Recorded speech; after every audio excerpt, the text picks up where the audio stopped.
प्रिय बच्चों, आज मैं आपको ध्रुव यात्रा कहानी का सारांश बताने जा रही हूँ। बच्चों, ध्रुव यात्रा कहानी हिंदी के सुप्रसिद्ध कहानीकार जैनेन्द्र कुमार द्वारा लिखित है। इन्होंने मनोवैज्ञानिक कहानियाँ लिखकर हिंदी कहानी कला के क्षेत्र में एक नवीन आयाम स्थापित किया है। जैनेन्द्र ने इस कहानी में मानवीय संवेदना को मनोवैज्ञानिक तथा दार्शनिक दृष्टिकोण में समन्वित करके एक नवीन विचारधारा को जन्म दिया। कहानी की कथा वस्तु में जैनेन्द्र ने एक सुसंस्कारित युवती के उत्कट प्रेम की पराकाष्ठा को दर्शाया है, जिसमें प्रेम को नारी से अलग एवं उच्च स्थान दिया है। यह कहानी मनोवैज्ञानिकता के साथ साथ दार्शनिकता से भी ओतप्रोत है। कहानी का प्रत्येक पात्र कर्तव्यनिष्ठा एवं नैतिकता के प्रति सचेत दिखाई पड़ता है, जिसकी पूर्णता के लिए वे जीवन अर्पण करने से भी नहीं कतराते। प्रेम की पवित्रता को आदर्शवाद की कसौटी पर कसना कहानी का प्रतिपाद्य रहा है। सारांश सुनिए।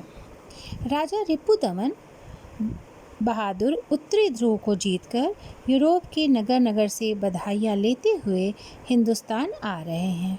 यह खबर अखबारों ने पहले पेज पर मोटे मोटे अक्षरों में प्रकाशित की।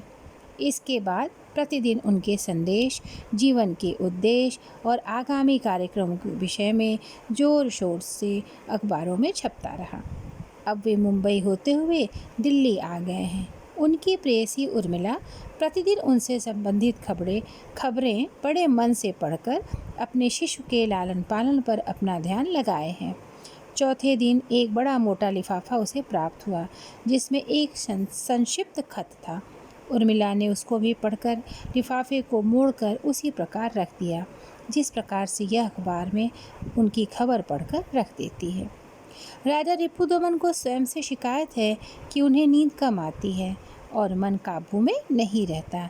यूरोप में उन्होंने मानसोपचार के संबंध में आचार्य मारुति की ख्याति सुनी थी। फुर्सत मिलते ही वे उनकी शरण में पहुँचे। आचार्य विजेता के रूप में राजा का अभिवादन करते हैं। रिपुदमन अपनी विजय को एक छल मानते हैं। वह आचार्य को अपनी परेशानी बताते हैं। आचार्य राजा को डायरी लिखने का आदेश देकर कल मिलने के लिए कहते हैं और शारीरिक रूप से राजा को स्वस्थ बताते हैं।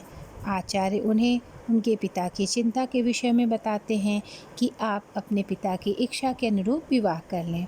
रिपुदमन विवाह को बंधन मानकर उससे इनकार करते हैं, किंतु प्रेम को सत्य मानते हैं। आचार्य किसी भी प्रकार परिजनों से मिलकर परसों मिलने के लिए कहते हैं। समय बीतते बीतते राजा ने एक दिन उर्मिला से सिनेमा के बॉक्स में भेंट की। उर्मिला बच्चे को साथ लाई थी। बॉक्स में केवल बच्चे के नाम को लेकर चर्चा हुई। बच्चों, बॉक्स तुम नहीं समझ रहे होगे। पहले जो पिक्चर हॉल हुआ करते थे उसमें नीचे से लेकर ऊपर तक बैठने की सीट होती थी। जो आखिरी एकदम सबसे ऊपर सीट होती थी उसको बॉक्स कहते थे। तो वहीं वो उर्मिला से मिलते हैं। फिर दोनों में बच्चे के नाम को लेकर चर्चा हुई। फिर दोनों जमुना किनारे पहुंच गए। राजा ने कहा, अब कहो मुझे क्या कहती हो। उर्मिला राजा को अपनी तथा बच्चे की जिम्मेदारियों से मुक्त करती हुई अपने लक्ष्य को प्राप्त करने के लिए प्रेरित करती है। वह कहती है कि तुम्हारी प्रत्येक सफलता पर मुझे गर्व है और मैं उसी के लिए जीवित हूँ।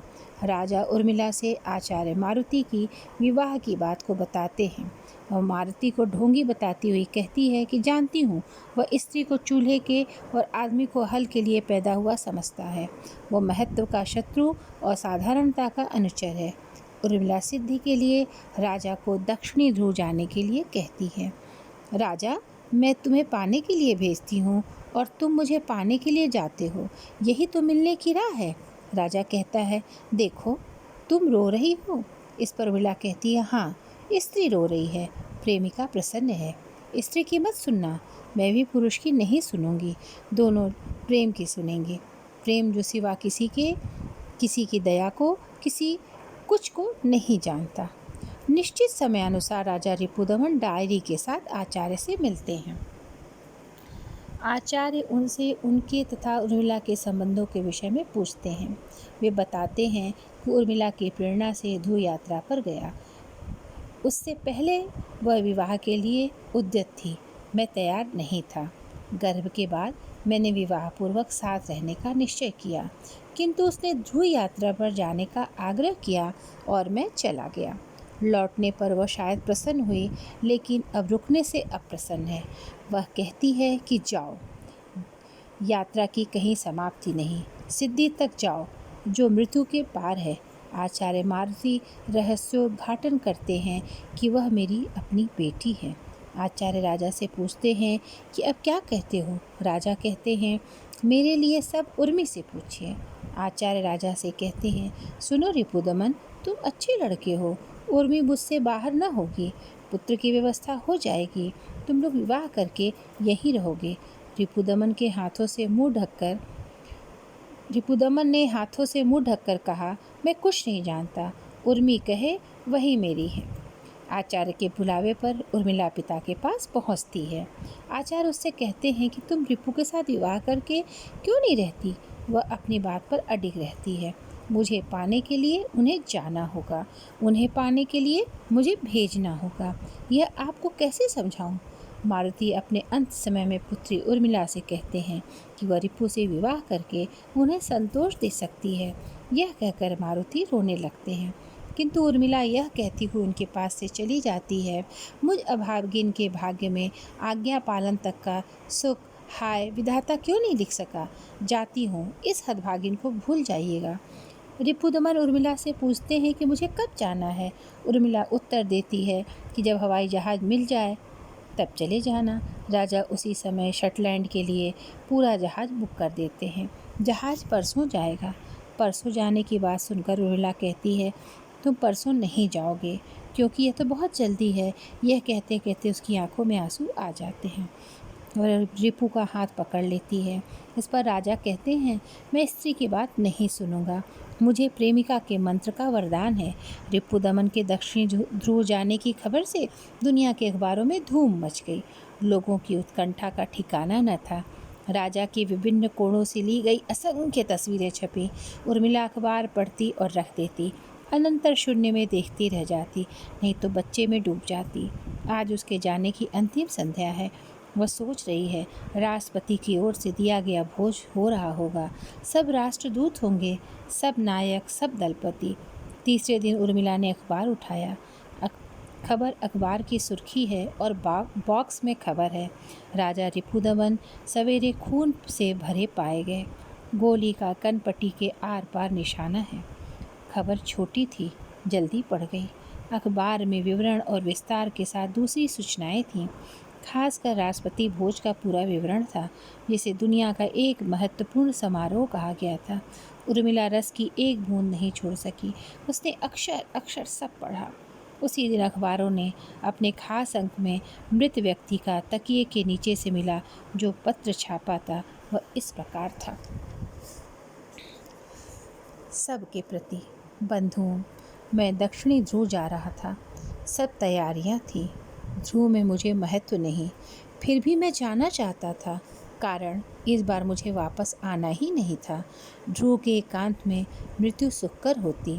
ध्रुव यात्रा मेरी व्यक्तिगत बात थी, उसे सार्वजनिक महत्व दिया गया, यह अन्याय है। इसी शाम राष्ट्रपति और राष्ट्रदूतों ने मुझे बधाइयाँ दी, मेरे पराक्रम को सराहा, पर उन्हें छल हुआ। मैं यह श्रेय नहीं ले सकता, यह चोरी होगी। उस भ्रम में लोगों को रखना मेरे लिए गुनाह है। क्या अच्छा होता कि ध्रुव में जा सकता, लेकिन लोगों ने सार्वजनिक रूप से जो श्रेय मुझ पर डाला, उसका स्व अल्पांश भी किसी तरह मैं अपने साथ लेकर नहीं बढ़ सकता हूँ। यात्रा एकदम निजी कारणों से थी। मुझे बहुत दुख है, बहुत खेद है कि मैं किसी से मिले आदेश और उससे दिए अपने वचन को पूरा नहीं कर पा रहा हूँ। लेकिन ध्रुव पर मुझे बचना था या नहीं, इसलिए बचना अब नहीं है। मुझे संतोष है कि किसी की परिपूर्णता में काम आ रहा हूँ। मैं पूरे होश हवास में अपना काम तमाम कर रहा हूँ। भगवान मेरे प्रिय के अर्थ मेरी आत्मा की रक्षा करें।